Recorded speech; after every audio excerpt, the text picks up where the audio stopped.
देखिए, इस बारे में एक बहुत बड़े एमआईटी के स्कॉलर हैं, पॉल नोवासाड डॉर्टमouth कॉलेज का उन्होंने स्टडी की थी, जिसमें उन्हें ये बताया कि जहाँ जहाँ अल्पसंख्यक समाज के मुसलमान रहते हैं वहाँ पर सरकार की तरफ से कोई पब्लिक सर्विसेज की सुविधा उनको नहीं दी जाती।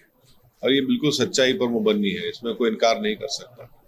अब जब उत्तर प्रदेश सरकार के पास मस्जिद के सामने एक पुलिस आउटपोस्ट बनाया जा रहा है और पुलिस आउटपोस्ट का जो फाउंडेशन है वो भी उसमें सेकुलर तरीके से नहीं किया जा रहा है, तो हम ये पूछना चाह रहे हैं कि इतना पैसा आपके लिए अगर है तो आप संभल में हो या जहाँ जहाँ उत्तर प्रदेश में मुस्लिम इलाके हैं वहां पर आप स्कूल बनाइए ना, अस्पताल बनाइए, वहां पर पुलिस स्टेशन, पुलिस आउटपोस्ट, शराब खाने तो आप बहुत खोल चुके हैं मुस्लिम इलाकों में।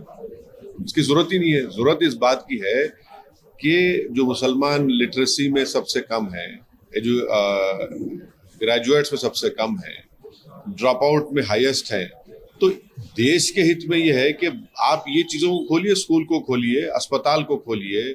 माल न्यूट्रिशन है, स्टंटेड बच्चे हैं, बजाय उसके आपसे वही स्टीरियोटाइप इमेज शक करने की जो आपकी सोच है, उस शक करने की सोच को आप मजबूत कर रहे हैं इस तरह की हरकतें कर संभल में। भाई 5 लोगों की मौत हो गई फायरिंग से, उसके जिम्मेदार कौन है किसी को पता नहीं है।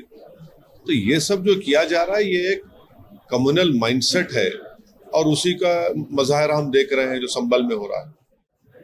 अब मुझे इनके जो आरोप हैं वो कभी अपने गिरेबान में झांक कर देख लें, तीनों भी। इन्होंने क्या नहीं दिया है माजी में? कौन से दूध के धुले हुए लोग?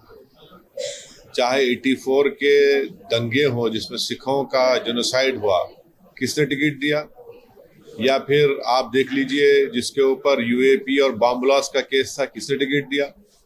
या फिर ये जो दिल्ली का मुख्यमंत्री है, इनके ऊपर खुद केस चल रहा है, इनके कई मंत्रियों पर केस चल रहा है। तो ऐसा है ना कि जो शीशे के घर में खुद रहते हैं वो दूसरे के घर पर पत्थर नहीं फेंकना चाहिए।